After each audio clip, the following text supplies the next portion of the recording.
Hello everyone, Miss Silla here. I hope that you guys enjoyed your week. It's going to be a beautiful weekend here in the Pacific Northwest, especially for Mother's Day. So I'll be gardening this weekend, getting some plants in the ground.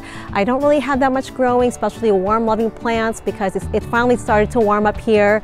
So I'll be planting some tomatoes and peppers during the next few days, but I'll show you what I have growing in the garden.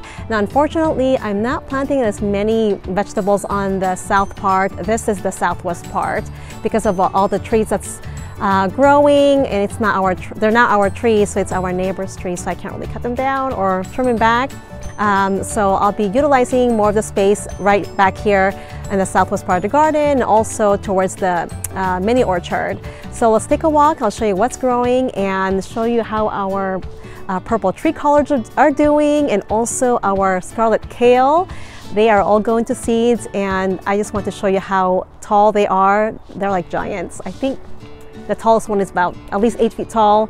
I don't know how they got that big, but I did use more worm castings and worm casting tea last season compared to the previous seasons. So I'm not sure if that made a difference, but I also added some organic compost where I planted these scarlet kale.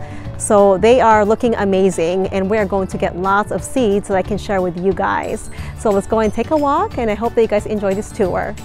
So here's our little tour. I'll start with these garden boxes right here to my side.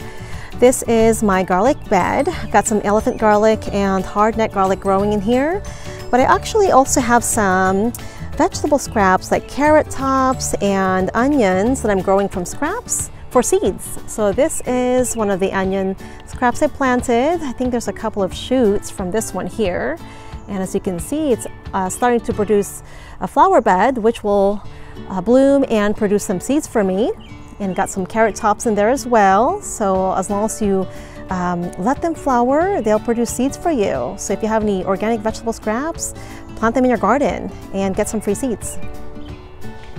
Then over here is a potato bed with some garlic volunteer growing on the side of there. Then we'll head back over this way. Got lots of herbs.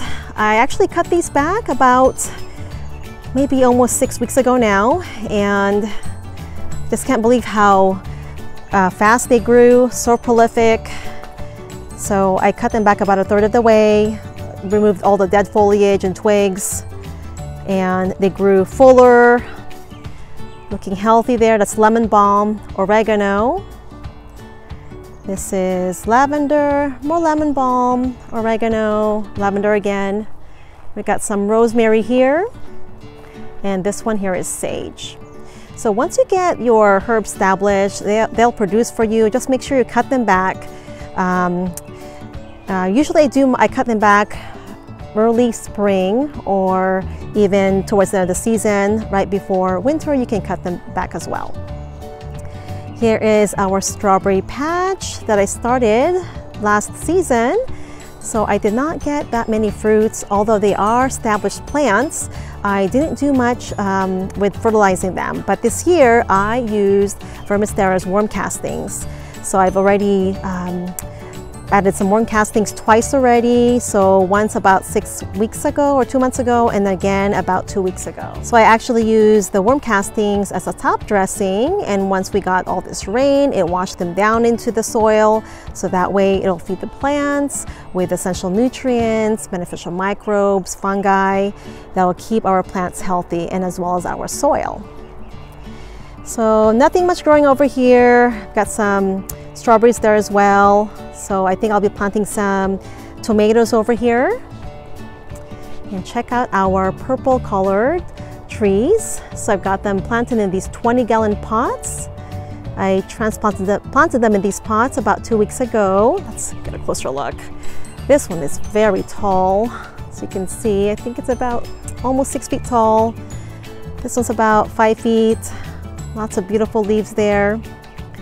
So I'm not sure if I should top it off yet. I haven't done that, but it is producing all these side shoots, and I'm actually starting some new cuttings for more colored trees. Okay, and over here in this little bed, got some, let's see, those are scarlet runner beans, and I believe these are some arugula garlic volunteer, some spinach, and I've got more cilantro volunteer here. They're kind of scattered all over the place, and a couple of sunflower volunteers.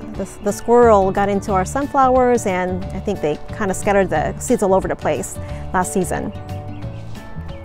Now over this way are some leafy greens. So we sowed the seeds about, I think, almost 3 weeks ago now. Got some spinach on this side here, and I think right there are some bok choy, radishes, and over on the edge should be some carrots. Garlic volunteer again, and I see a potato volunteer there. And over this way, this is one of our kale plants that is finally going to flower.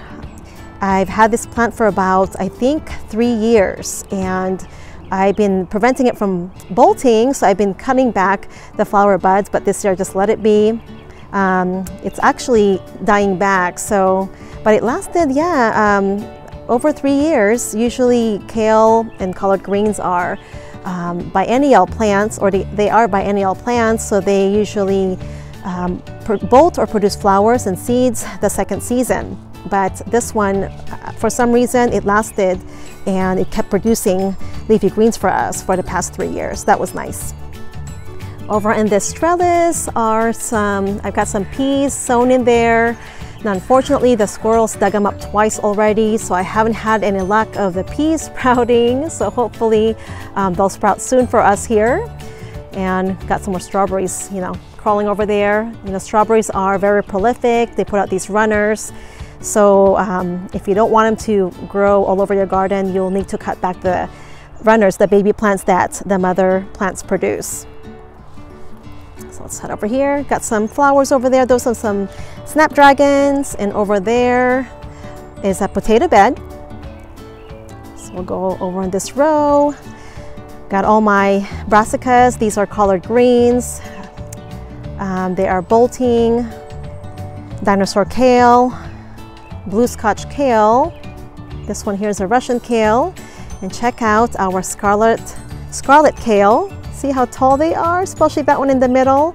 I'll have to capture a picture for you guys with me standing next to it so I can show you how massive it is. Oh, here are some rainbow chards. These are about to bolt as well. So you can see the stalk is growing in the middle.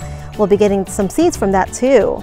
Well, I hope that you guys enjoyed this tour today, and if you did, please give it a thumbs up, and I hope that you guys have a wonderful weekend, and happy Mother's Day to all the mothers out there. Happy gardening, everyone, and see you next time.